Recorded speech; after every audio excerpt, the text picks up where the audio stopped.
তো মাইক্রোফোনটা খোলো কোনটা ওটা অফ করা আছে তো ভাই ওটা খোলো সমস্যা না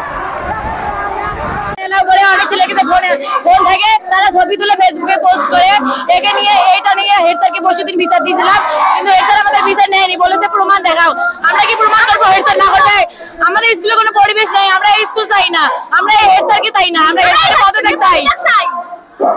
আমাদের আইডি কার্ড দেয় না, আমাদের টাকা পয়সা সব আইডি কার্ড হয় না, সেটা তো আমরা বলতে পারতেছি না, কিন্তু আমাদের কাছে সব দিচ্ছে, কিন্তু আমাদের এখন ওই আইডি কার্ডটা দেয়নি। আইডি কার্ডের জন্য কোনো টাকা নিছিল? 100 টাকা করে নিছিল, 100 টাকা করে নিছিল, এবং আমাদের জন্ম নিবন্ধন আমাদের বাবার ভোটার আইডি কার্ড নিছে, কিন্তু আমাদের এখনো কোনো ইউনিক কার্ড দেয়নি। অনেক কিছু আমার হেড স্যারকে অনেক বিচার দিয়েছিল, নিশ্চয় কিছু বলতেছিল না।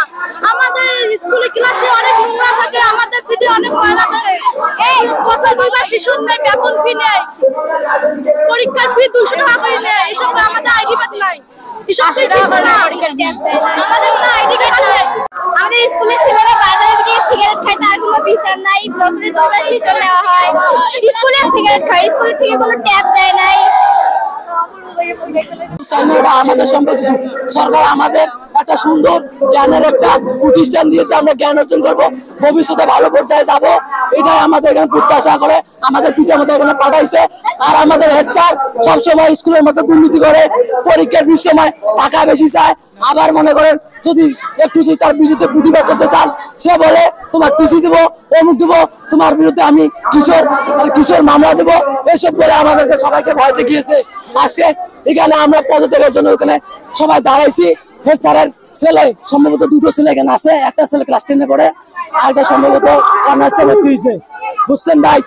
এই ছেলে আমাদের সংগ্রামী ছাত্র ভাই যাদের আস্তে আস্তে যাচ্ছে, ওরা আস্তে বাধা করতেছে, ও বলবে আমাদেরকে সুন্দর আমাদেরকে প্রতিহত করার চেষ্টা করতেছে।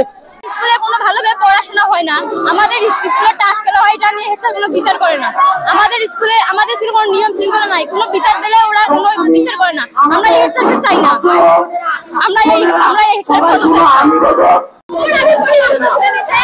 আমাদের এই স্যার একদম ভালো না, আমাদের স্কুলে টাস্ক খেলে, আমাদের ক্লাসের পরিবেশ একদম ভালো না, আমাদের এই স্কুলে একদম খারাপ পরিবেশ যে বলার মতো না। আমাদের এই হেড স্যারকে পদত্যাগ করতে হবে। 9 সালে এই স্বৈরশাসক ক্ষমতায় আসে, তো তার আগে থেকে উনি চাকরি করতো কি পোস্ট, সেটা হচ্ছে একদম শরীরচর্চা শিক্ষক হিসেবে এখানে জব করতো।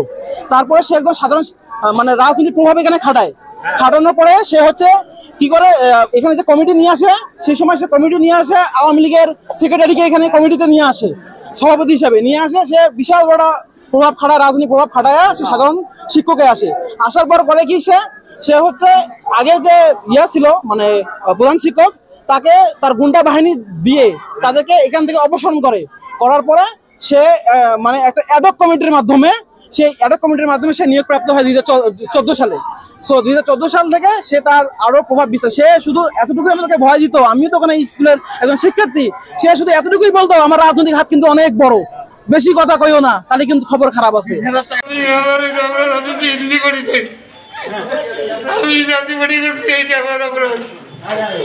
আজকে আমাকে বিভিন্ন ভাবে নির্যাতন করা হইল। আমি এই প্রতিষ্ঠান আমি জানাচ্ছি বেশি, আমি ভালোবাসি, আমি এই চিন্তাটা চাইতে না আমি করছি।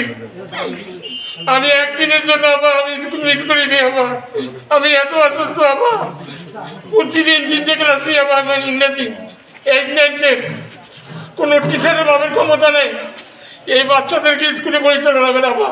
প্রধান শিক্ষক মহোদয়, আপনার কাছে আমরা যে করেছেন না কি বিষয়টা একটু বুঝিয়ে বলেন তো। মনে করেন আমাকে স্থানীয় বিএনপি লোকদের আসিয়া এবং শিক্ষকদেরকে একত্রিত করিয়া আমার উপর প্রেশার করিয়া মনে করেন সেনাবাহিনী এবং বিভিন্ন অভিযোগ দিয়ে আমাকে পদত্যাগ করানো হইল।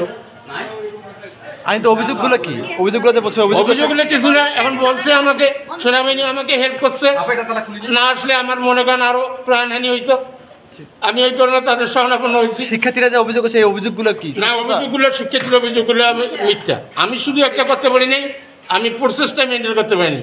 আমাকে যে সেনাবাহিনী অফিসার মহোদয় এই বিষয়ে সর্বশেষ বক্তব্য কি আপনার? আপনার কিছু বলার আছে?